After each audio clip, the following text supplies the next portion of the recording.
same sides. Now, critically, before we had the Karma, which was banned away, they've not banned the Nautilus. That does mean Zeri might be a bit higher priority. The Jace going to get banned again, and now EDG, they can just ban the Gwen again as they did before. They could also look to ban the Zeri if they feel like without the Nautilus they don't have the tools, but they're just going to ban the Gwen. I feel like for me, for LGD, if you're banning the Nautilus, because you're going to go back to that first pick Zeri, and now EDG, they can still go for the Hecarim, but they don't have the option of that Nautilus to answer. Yeah, so the Nautilus off the table. I don't think Mako will mind too much, though. Let's be honest, there's plenty of other supports that do a similar thing, like the Leona available. You could even go for the Thresh, which Mako has been somewhat of a specialist in over the years, but that Leona, it's just too tempting, isn't it? Instantly locked in, and then LGD now have to decide if they want to go for a similar strategy. Looks like changing things up, still aggressive, right? This time the Xin Zhao there. Last time it was the Diana and the Renekton at this point in the draft.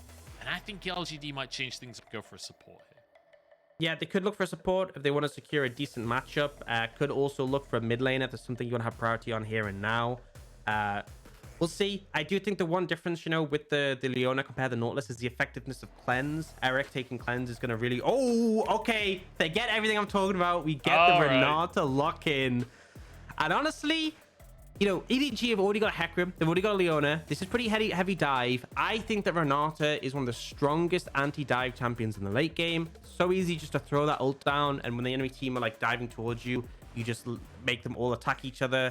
The W as well, great at allowing your AD carry to survive and get those resets. But we'll see how that pans out. We do get the RE coming in for Scout, and now he is in a position where he can ban away potential difficult matchups in mid. Silas, a good matchup into the RE. LGD, on the other hand, going to ban away that Tristana again. Something we've seen as a counter to the Zeri. And one thing to note is, my opinion of Renata is that the problem with her laning phase is that she has very long cooldowns, right? Her E is like a 16-second cooldown, level 1. It's either 14 or 16. Her Q a long cooldown as well. So EDG, we saw them stomp lane at level 1 last game. I fully expect to look to see them do a similar thing in this game too, where they will just be very aggressive in the laning phase. That is, if it is support, it's possible that we get this Renata somewhere else. Remember, this is the first Renata we will see in competitive globally, at least in the major regions. So we'll have to see what to expect coming out from this one. 280 carry bans coming on through. The Tristana and the Kai'Sa trying to remove some of that aggression from Viper that we saw in game number 1 from him and Mako. Now over to EDG. Let's see where they go with this draft next, whether they're ready or not for that Renata. You can see the giggles on the faces as the Draven being hovered, but I don't think that'll be locked in. It would be pretty sick, I'm not going to lie. But they are going to go for the Aphelios, so something that can burst you out pretty heavily in close range, right? Obviously, the Zeri is something that operates at that distance, but I really want to see EDG playing super aggressive through this bot lane 2v2.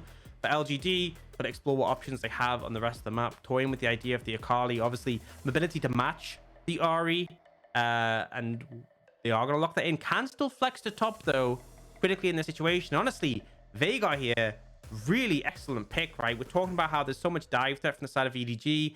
Cassiopeia, another great anti-dive champion. So it seems like LGD pretty clear on what sort of tools they want available in their hands.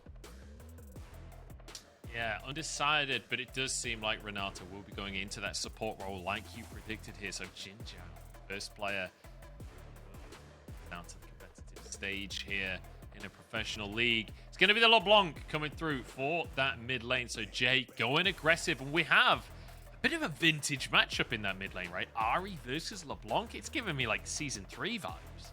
Been a long time since we've seen a sort of matchup like this, and obviously connecting the charm with the LeBlanc, very threatening, right? If you're able to do so, can catch her out, even interrupt the distortion dash. But on the other side, if you land a chain on the RE, and her ability doesn't really matter, and great setup in the laning phase. So very much for me, this suggests that LGD have sought out a strong mid jungle, right? In this situation, they want to have that pressure so they can expand on the map. Fairness in the top side against the Renekton should be pretty fine. Obviously, early the Renekton gonna have pressure there, but the Akali, hard to punish, is basically you shroud whenever Renekton presses W and he can't really follow up. But yeah, really excited to see this Renata come out. I think EDG, you need to stomp it on the bot side of the map, because especially Renata Zeri, that is a very powerful scaling bot lane. I will say, it's a dangerous thing though to stomp against the Renata, you don't want to be too far ahead because then when the hostile takeover comes out, you literally one-shot your teammates as well. It's kind of the Viego effect, right? If you're too far ahead, they take over. Oh, that's dangerous. It's a dangerous game to be played, that's for sure. I'm very excited to see what Jin Zhao has up his sleeves with this Renata support pick. Like you said, very long cooldowns in the early stages of the game, but certainly still a ranged support. Definitely can put a lot of harass down during that laning phase. So perhaps will be enough to bridge Eric towards that late game. But looking at these compositions, I'm excited because remember, the bailout coming out from Renata. It's if you've got teammates that are diving in, you can save their lives. You can stop them going down from lethal damage, right? Xin Zhao, Akali, LeBlanc, Zeri, they all want to get in close range and get in the eyes of danger. So it feels like Renata could really thrive with this draft. Absolutely. I think, if a pick comes through from EDG, that's where the W can be a lot less valuable. But if you're able to kite backwards, survive for a bit longer, get the reset, especially on a Zeri, someone who ramps up so much in the extended fights, so much value there.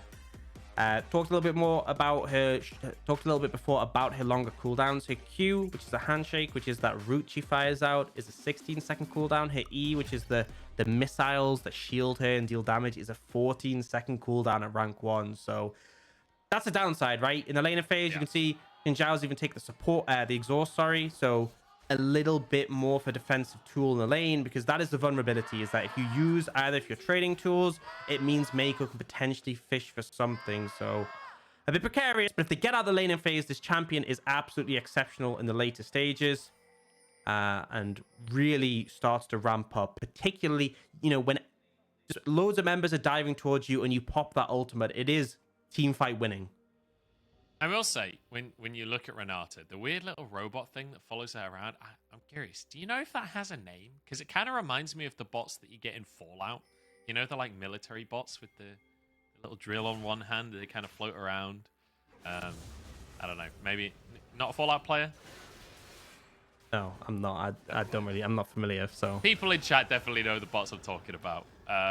Does remind me of that. They all have names. They're all kind of sentient, so I feel like there's some kind of tie in there, but perhaps not. Perhaps I'm just going too far on that one. But down. See how he's going to be able to perform. I'm also looking towards this mid lane once again, because Jay did a decent job during the laning phase earlier against Scout, but doing a good job here as well. The rest of the fights, that was when Scout really took off. Yeah, and I think in this situation, the LeBlanc has a lot of potential, right? A lot of the tools coming out from EDG to lock down the LeBlanc, you can absolutely look to play around, right? You can just distortion back to dodge away from things like the Charm. The Hecarim should never really get onto you unless you're misplaying. So I really think LGD should be, if they can get through the laning phase, if they can get pressure out this mid jungle, I think they're in a pretty good spot now. Bot lane, obviously, early levels, double range against ranged melee, you're going to find favor, you're going to be able to push in. But once that level 2, level 3 gets hit by EDG's bot lane, that's where you have to be a little bit more concerned. Yeah, a bit of a tough trade there from Jay as he takes a tower shot while trying to harass Scout, and that is going to kind of mitigate the health lead that he'd been able to build. And now, with a little foxfire coming out from Scout, Jay's suddenly not having a fun time of it. Both mid laners running that ignite. Remember, this is assassin versus assassin. This is an incredibly volatile matchup. No! Oh, it's a disaster. Last possible second. That was blind as well, by the way. He knew what was happening. He tried to go for the play, but it was too little too late. Yeah, I mean, I like the play. I like the fact that Scout goes for it, but a little bit ambitious. And now flash down, it means you're pretty vulnerable to ganks, right? Jay can just distortion forwards, land a chain, very easy setup. You can see Shadow already heading over, but JJ is waiting in the wings. Yeah, he is. Ignite's going to come down, but that's going to be a chain onto Scout and a flash forwards from Shadow. The 2v2 for LGD is JJ sent packing. And that's step 1 for the game plan for LGD. Winning out the 2v2 mid jungle, getting that advantage allows you to spread the pressure, particularly towards that bot lane. The worst case scenario is if the EDG were able to roam down bot, stack up 4 members, look for dive opportunities. That's where things could get scary. So already a really good omen for the side of LGD. And solid play from Jay as well. Applying that pressure in lane, recalling before Scout flashed, right? Definitely heads up there. Yeah, really great recall. Predicting the scout's going to flash in exactly 9 seconds. And so he knew he had the timing to get that one off. Really smart play coming out. Let's take another look as, we actually going to... Oh, man. Oh, come on, don't do it This to is him. so dirty. So obviously, I mean, the thing is, I think he has the vision, so he knows he hasn't left that brush. He knows he's still in there. Assumes he's recalled. And actually, we don't get a chance to look at that. Dive comes in top. Yeah.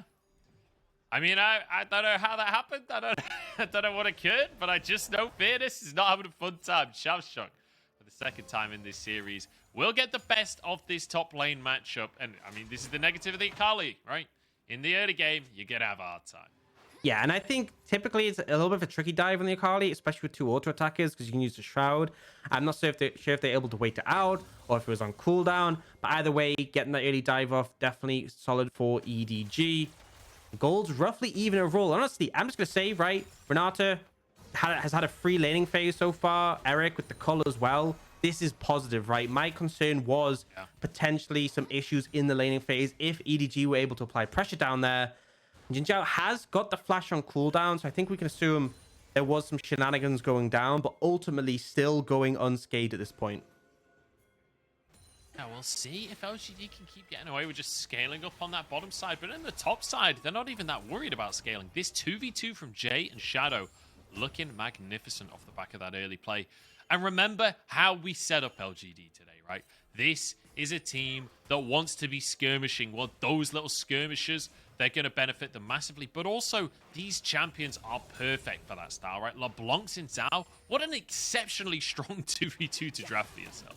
Yeah, it really is. And especially you land the CC, and Zhao gets a free W to connect, can dash in, basically such a long distance away. So we do have JJ, though, closing up on that level 6, and Scout also with that level 6. Oh, great charm. Oh, Jay just gets outplayed by Scout, gets dived with the Spirit Rush. But I don't think the damage is quite there. Shadow trying to get onto Xiaoshang up in the top side, but Xiaoshang with the Dominus, and with a Horsey coming on over as well. He's not so afraid.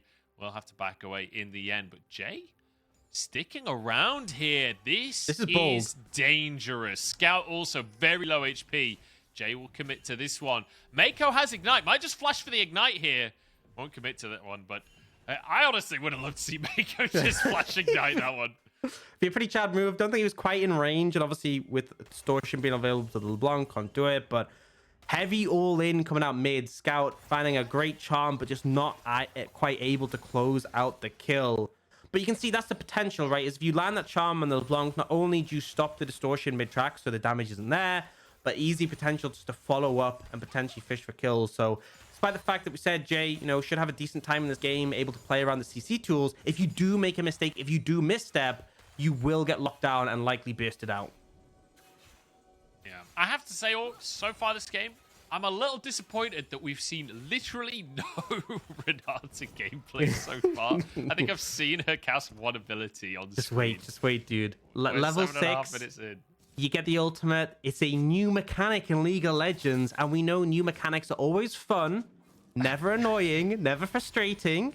Gwen's immune. Everyone loves that ability, so... That's true, that's true. We'll get to see the position comes out. Revive, huge with the fans. Yeah. The Chem Soul, remember when that came in? People just, yeah, people loved big fans. But yeah, I think the thing as well, there's some interesting interactions with the Renata ultimate. So first and foremost, if Leona has her Q activated and you ult her, she will just stun her ally, right? Same with Hefgrim, if he has his charge activated, will charge into his ally. But my favorite one, seen an all in here. Hang on, all in on the top side. Shadow's moving up as well as Fairness. Nice little shuriken there. Xiaoshang is going to go down. Shadow grabs himself the kill. I feel like you should have gifted that one over to Fairness. He did all of the work after all. But regardless, another great pick for LGD. Even gold ahead in kills right now. But we are going to see some Renata gameplay. I'm not sure Jin Zhao is going to be enjoying having to play the Renata gameplay, though, because he's level 5 underneath the tower. Scout's already in. Doesn't go for the charm just yet. As Eric uses that ulti, starts building some stacks for himself. Under the tower we go, though. The bailout working beautifully, but the damage just isn't there. Man, level 6 gets hit by the Renata, and I was like, that could be it. That could be enough. And Eric just isn't able to get a turnaround kill. And that's the difference, right? If you get that kill, you revive, you can look to chain it together. But EDG is close, but they managed to pull off the dive successfully. And this is what I wanted to see from them, right? Renata in the bot lane, punishing her, looking to have those 4-man leans bot. It's a little bit later than I'd like, and with the ultimate available, did make it a bit trickier, but still a positive play for them. Now 1,000 gold in the lead. And, you know, Joe, maybe I have time to talk about the interaction, the fun one. I don't know. We'll get the replay first, and then we'll see. But yeah, I mean, critically, the Renata hitting level 6 during this dive made such a big difference. You see the ulti coming on out. They start hitting each other instead of Eric. But again, the damage so close to being there. But Scout getting that heal out at the last possible second keeps him alive. And it means that Eric goes down. The bailout doesn't work out. Remember, for bailout, you have to get a kill or the health bar just slowly evaporates. Mako getting tagged up underneath this Drake. But okay, I think we've got a reprieve here. Orcs, talk to me about some Renata interactions. Okay, so you know the white gun for Felios when he can place down the turret? If you ult, the turret it will kill him. It'll actually just kill him. And also, if you have the white gun and the green gun, then you know how obviously like the green gun shoots you, and then if you auto and do a lot, he will do that to himself. He will actually just shoot himself. It's so funny. Has to use his toe to pull the trigger on the caliber. Full on World War II style. Yeah, that's an interesting one. So Viper needs to be a little bit cautious with his trigger finger across the course of these fights. Scout moving into the river here. Drake on the map, and this will be the second game in a row where Drake not taken for the first 10 minutes, I believe. Game number 1, it was an 11-minute Drake to start us off, and we're looking at a similar sort of time as EDG do seem to be grouped on the bottom side, but seemingly not willing to commit to anything. And I can see the logic, right? They do have an Aphelios, so scaling will certainly be an option. But with Ari and Renekton, I'm not sure how much scaling is going to help them. Yeah, I feel like especially into the Zeri as well. Zeri and Renard just seems like such an insane lane later on. Like the scaling available to both of them pretty significant. So, you know, I think regardless, though, we've seen EDG not put too much of a priority on the Dragons so far in that game 1 either. Oh, Charm comes in. Flash from Scout. There's an Ignite as well. That's just going to be a solo kill. JJ, come on, man. That was Scout's solo kill in the mid lane. But JJ takes it, puts him under hoof. And now Mako getting aggressed upon by Shadow. But that's a red and white Aphelios. I'm not sure this is a fight Shadow wants to keep going for, but I'm totally wrong. He's going to keep chasing. W goes wide. Yeah, not quite able to follow it up there. Does end up burning the ult from Mako, but trades it with his own. But just what a great play coming out from Scout in the mid lane. The confidence to look for that one, the charm. Did you just end up stealing it in the end, but still showing that really there's so much skill available in this matchup between the Ahri and the LeBlanc. So much opportunity for outplay, and it is found. Now, LGD will put some pressure down onto this tower. Should be able to get 2 plates here, but you can see on the other side, EDG was similarly doing a lot of work, and critically, this is a whole breaker Renekton. Bit of a pain for the Akali, right? Clearing out that cannon, not exactly the most fun for an Akali in general, especially with the increased resistances. Tough one, but look at this. Scout just flashes. I think he hit Charm before Flash as well to be able to guarantee that one. Yeah. And then JJ just ruins everything and steals the kill away from him. So 2 Scout pro views so far this game. One of them very positive, one of them not so much. Yeah, and I think that's the thing in this matchup is that as the LeBlanc, if he is going for the charm flash into you, you have to flash, right? Because the distortion there, it's obviously slower than just flashing. And then if you get hit by the charm, it cancels it. So ends up going down. Obviously, we praised this mid jungle from LGD in the early game. So far, it feels like EDG have gained a lot of momentum in return. Certainly have. It's, the trades up on the top side, though, we're starting to even out a little bit here. Xiaosheng not able to completely bully Fearness quite in the same way that he was earlier on into the game. And that gets slightly better for Fearness when he hits the level 11 and gets the next rank on his ultimate as well. But still, I would say Renekton favored across the course of things. I'm looking towards the mid jungle, though, because we talked about this Xin Zhao and this LeBlanc. Hang on. Scout wants to go for a dive. It's not going to happen in the meantime. Shenanigans on the bottom side. Xin Zhao helping Shadow invade onto JJ. That natural weakness of the Hecarim being exploited here by LGD. Help from Xin Zhao to make that happen. And I will say, Xin Zhao's bailout, incredibly potent on this Xin Zhao. So Xin Zhao helping Xin Zhao will certainly... Say that 3 times fast. I know. Oh god, it's not getting any easier, is it?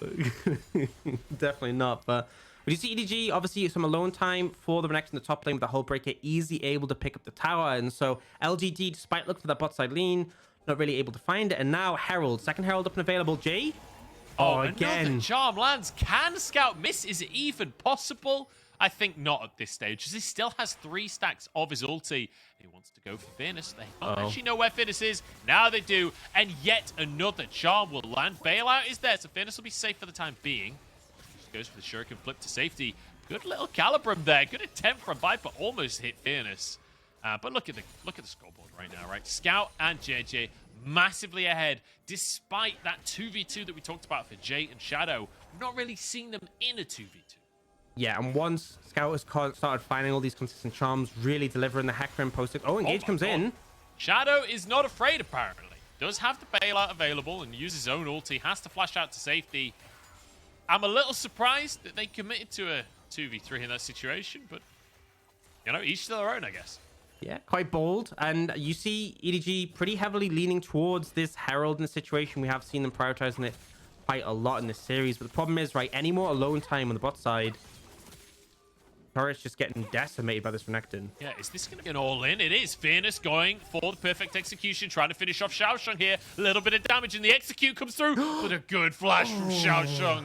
Last possible second, and he will survive because of it. But a great little exploit of an overextension there from Fierce. Xiaosheng wanted the tower, and Fierce says no. But honestly, that might have been enough, right? EDG setting up for the Herald. Despite the fact that the Renekton has that teleport, has to... Oh, Viper! Oh, Viper is dead. See you later, Jay. Going so aggressive, and I love to see it. Flash away from Jinjiao Scout. Gets yet another charm. He just can't miss it now. Spirit Rush back out of the fight. It's going to be a hostile takeover across the team, but EDG walking away or galloping away as JJ, his Shadow, keeps the fight going. Trying to get underneath the tower here. Scout over the wall. Charm will find onto Shadow, and the Ignite will finish him off. No, the shield comes out. Is it enough? I think it is. Shadow survives. So they won't be able to translate into the Herald. Shadow so low, but they get a favorable play. They kill Viper. They manage to navigate that one. Even get that mid tower as well, maybe? Looks pretty close, but I think Eric should just be able to grab this and hop over the wall. So positive play for LGD there. EDG try and commit to the fight, but just aren't able to find the execution. And bear in mind, they're engaging here despite the fact they were already someone down, right? Viper overextended here. Doesn't have the support from the team. All of LGD commit to try and take him out. And now EDG committing to the fight despite being down that member. And Fierce, he saves his TP, right? He knows his team are fine without him. Ends up taking that bot lane tier 1 and still has a TP available to join fights later on. And I feel like this is karma, right? We have spent the entire year watching Corki versus Victor, and it was so boring. And as such, we now get to see LeBlanc versus Ari. Let this be the meta, I beg. Let this be the meta. It's going to be a Drake for a Herald trade across the map here, as LGD will get their second Drake of the game. EDG will grab themselves the Herald. And we'll see the gold lead, about 1,000 for EDG so far, but still very much possible that it goes the way of LGD as Jay gets a bit of revenge from Viper. It's a close one. The Calibrum is still there. Not gonna... Okay, there's the auto. Chakrum's not quite enough to finish that job off, but it was damn close, actually. As Viper getting a lot of damage down here. Everfrost actually goes in, but goes wide, as does the Charm. And Herald not dropped. I was expecting a Herald there to try and finish things off, but EDG will decide to back away. Yeah, I think Herald might get better usage out of throwing it mid, right? Looking for that tier 1. Because, you know, as much as there's a lot of engage tools on the side of EDG, a little bit risky to be stepping up. We saw what happened before the Viper when he just existed, and Jay wasn't really keen on that. So I think cracking that tier 1 tower would make a fair bit of difference, especially as having more control over the map really favorable when you have picks like the Ahri, like the Hecarim, really good at finding those opportunities to pick off targets. Yeah, Jay is like the Steve Irwin of LGD, right? He sees a snake and he deals with it. Just immediately putting down the dangerous animal. Fairness gonna try to defend the tower in this bottom side. I'm not sure he can against Hullbreaker here, but maybe he can. Xiaosheng really wants to step up, but perhaps won't get the chance to. Herald in the mid lane in the meantime. That will be the tier 1 going down. There we go. Hullbreaker working out in that bottom lane as well as Xiaosheng moves forward. So EDG now starting to tick some boxes here and just pick up the standing gold around the map. 2,000 is their gold lead. Is LGD trying to fight for vision control of their own jungle, but it's not a fight that they seem to be winning right now. EDG posturing aggressively here. They're in a 2 and a 3, though. LGD could find an advantage, but it looks like they won't pull the trigger. Yeah, and I think EDG, right, you know, they're not really going to be able to apply pressure to that tier 2 bot. The wave's been cleared out.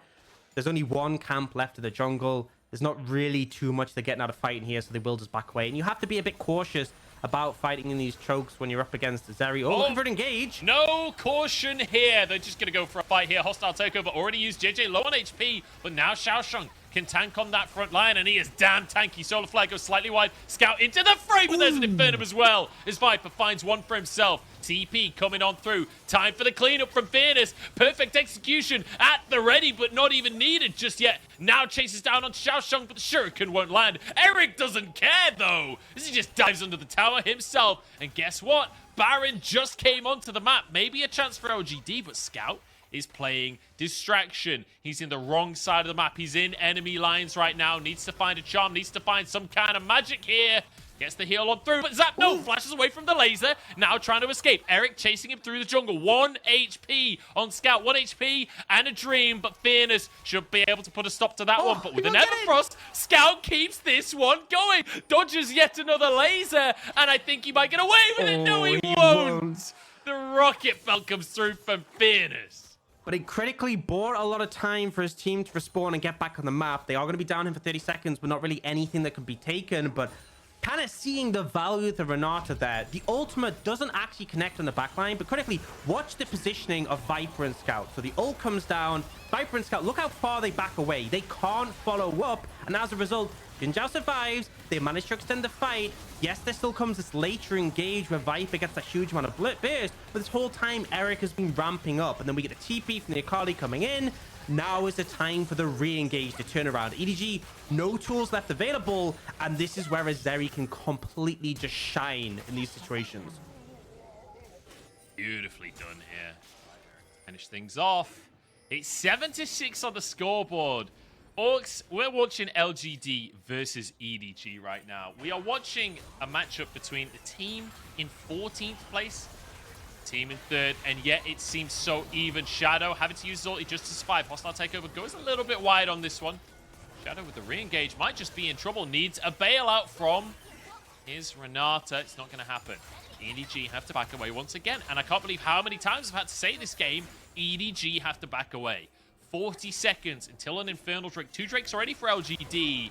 It feels like they're the favorite to get a 3rd.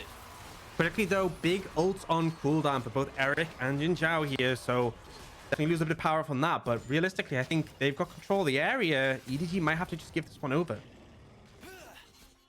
Gee, can they contest? 20 seconds until it's up. I mean, JJ is on the wrong side of the map. I don't think EDG are even going to think about contesting this one. They know that they've given this one up before it even began. So nicely done here by LGD to wrestle control. And I love the confidence with which we are seeing LGD playing this game. They are not walking into this matchup saying, you know, oh, our schedule is doomed, our standings are doomed, right? They're walking into this game saying, hey, we're one of the oldest organizations in the LPL, and we are here to fight you, EDG. And fight they are as they get the 3rd Drake here. But Jay, oh, the prediction from Scout.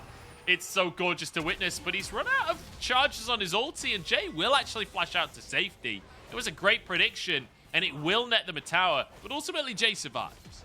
Yeah, does manage to get out of this situation. Flash burn, though. Now you can see LGD moving over just to force EDG away. Gotta be a bit careful, though. EDG can look for this. It's going to be a chain coming through. Xin Zhao pushed back towards the rest of the team. Viper with red and white weapons right here. And already a kill goes on through. As Mako stuns Viper in the back line. But it's not going to matter here. Fearless trying to get in, but he just can't really do much. They don't have the space. Without their support, they can't find. I actually found that hilarious because I saw Viper just look at Mako and I was like, man, that's scary. But then obviously Mako stuns him. Nothing really happens. The amount of time I've seen the Renata ult, like if you have like an enchanter support, and the AD carry just kills them in like just 2 seconds. Them, yeah. It's hilarious. But at least Leona can kind of weather the storm a bit and obviously stuns Viper. They're able to disengage. Kind of shows that, you know, if Xin Zhao is overextended without the support of the team, doesn't matter if you have those disengage tools, not really able to find the window or the space to get out. Now, gold is still roughly even. LGD 3 dragons, though. I feel like they can kind of just play for that 4th one. Yeah, they certainly can. We can take another look at what happened during this fight. As Jin Zhao kind of just gets caught at the start. I just want to take another look at that interaction between Viper and Mako, because I think that was the funniest thing out of all of this, is the hostile takeover came through.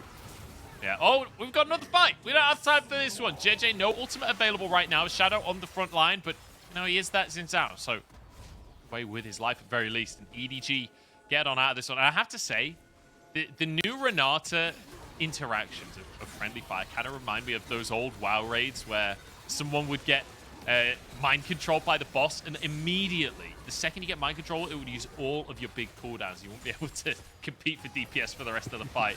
But now LGD starting to move in, trying to start a fight of their own.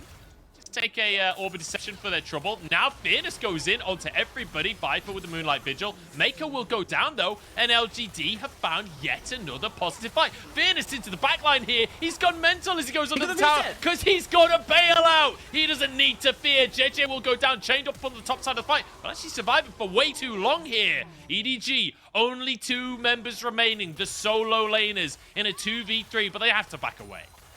Ends up being a trade-up for LGD. Not going to be enough for them really to capitalize, but still showing EDG having difficulty approaching this one. They have to be so cautious around their engages. And honestly, I feel like a flank would have a lot of value if they're able to find one. But for the time being, oh, Scout! Oh, but Jay misses the chain. Scout will be okay on this one. Will continue to just clear the wave. But that actually was his ult blown by Scout.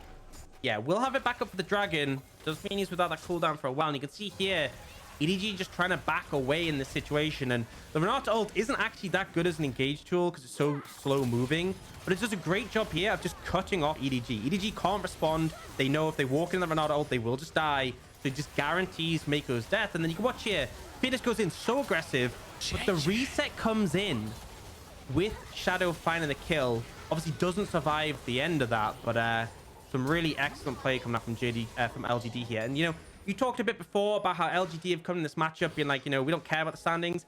They've just gone, we're going to pick the 2 newest champions and just win. And I love that strategy.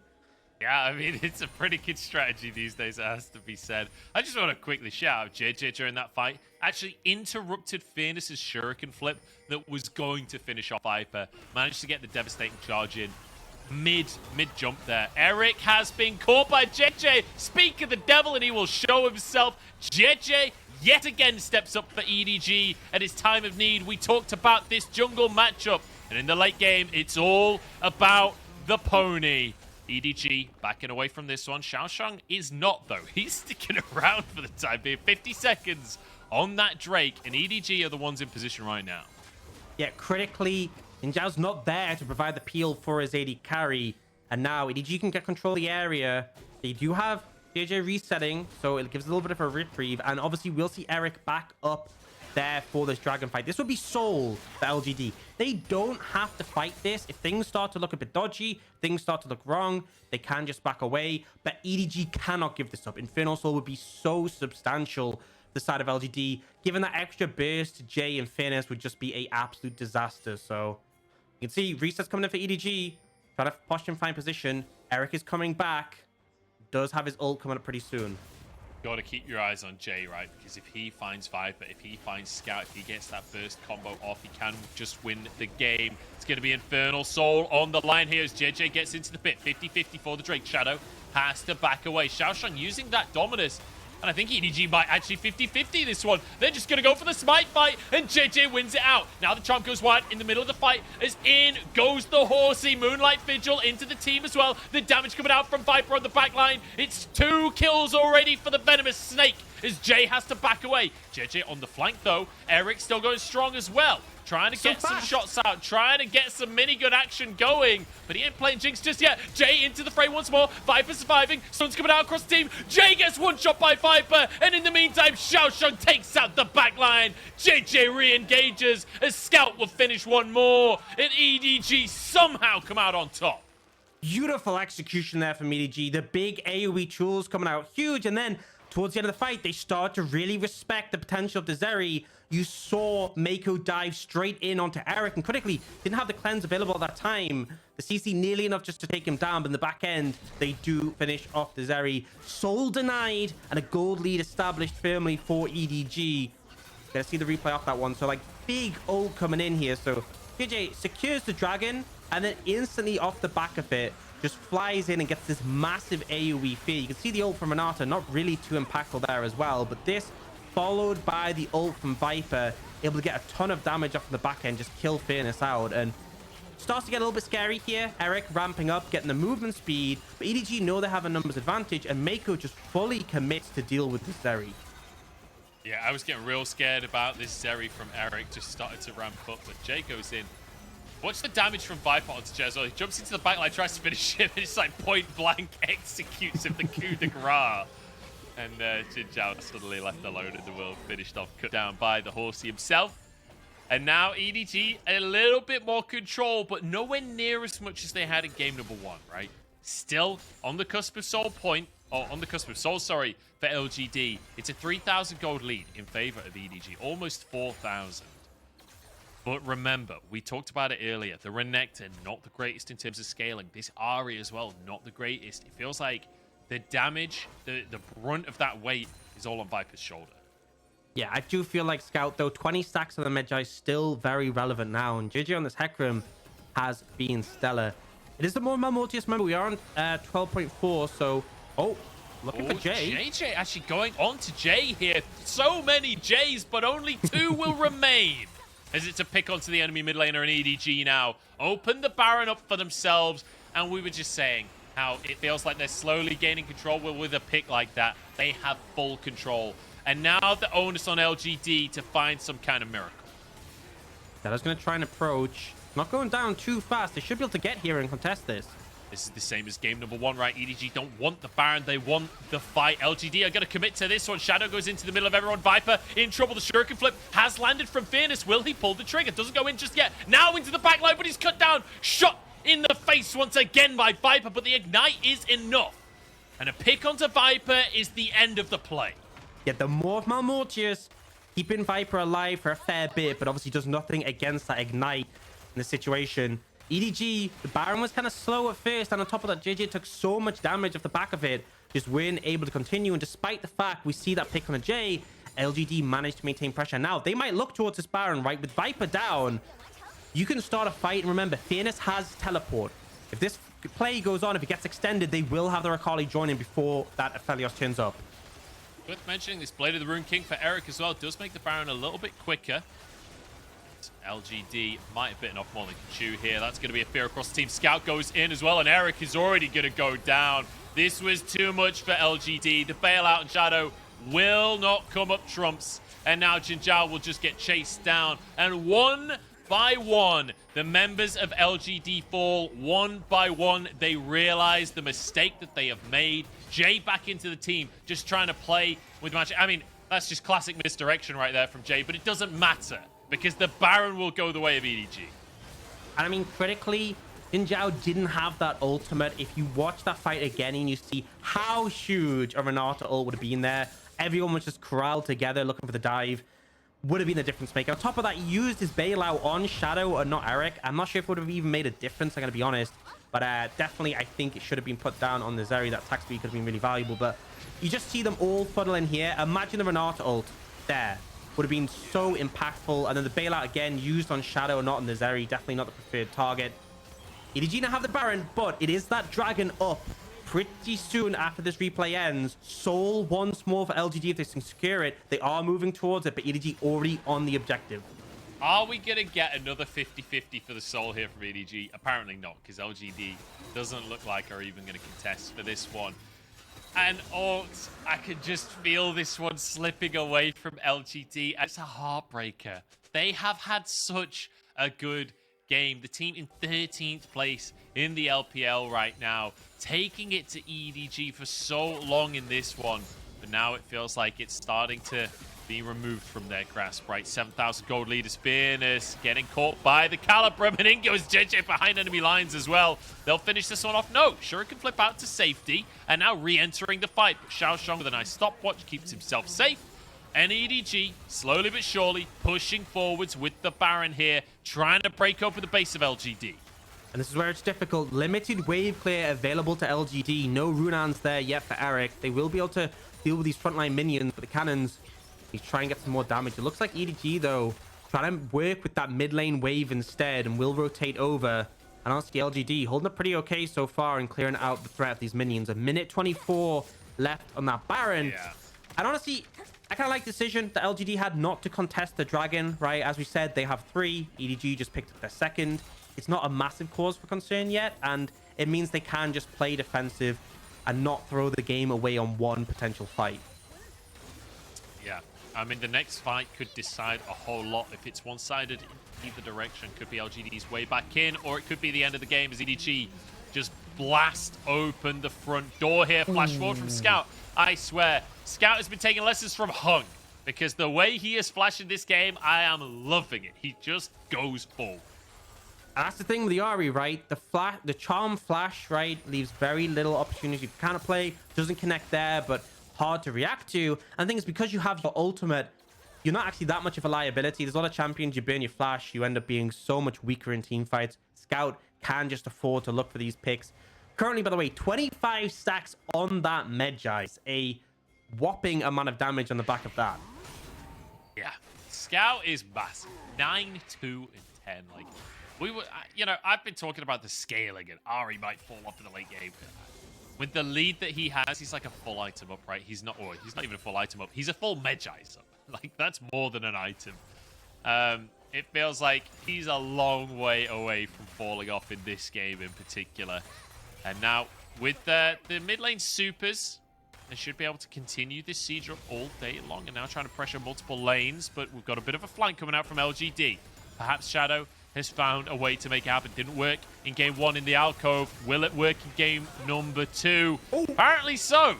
As Mako just walks into enemy lines. Viper's got a bit of damage to work with. Gale Force is in. Viper wants a win for himself. Has to flash away from the play. 1 HP in a dream, but he will survive. Xiaosheng sacrifices himself to save EDG's 80 carry. I mean, Viper, I respect the confidence, but what was that? Yeah, I mean, very disrespectful if I'm being honest. You lose your support. Mako goes in. Remember, this isn't an Aftershock Leona.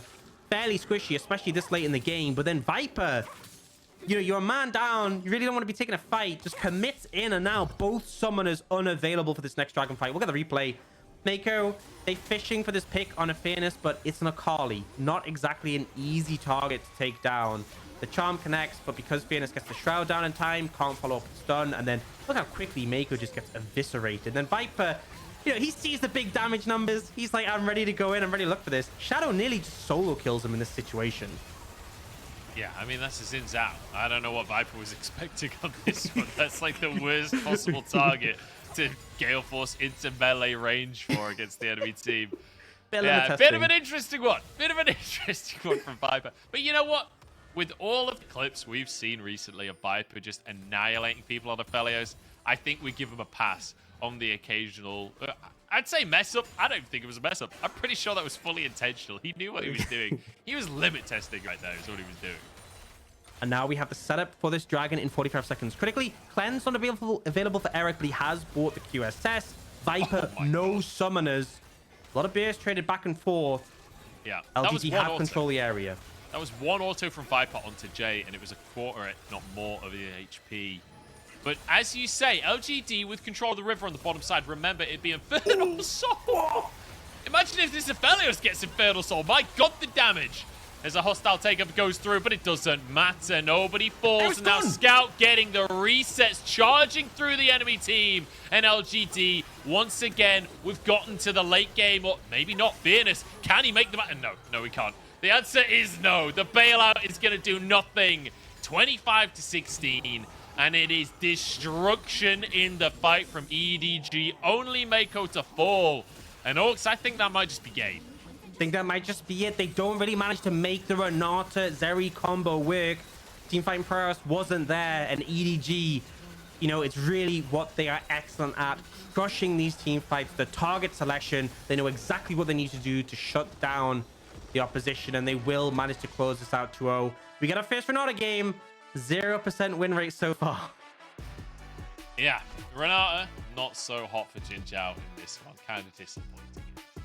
But that's okay. EDG, a phenomenal way to start things off today, right? Like we saw 2 games in a row. The first one, EDG managing to control for the vast majority of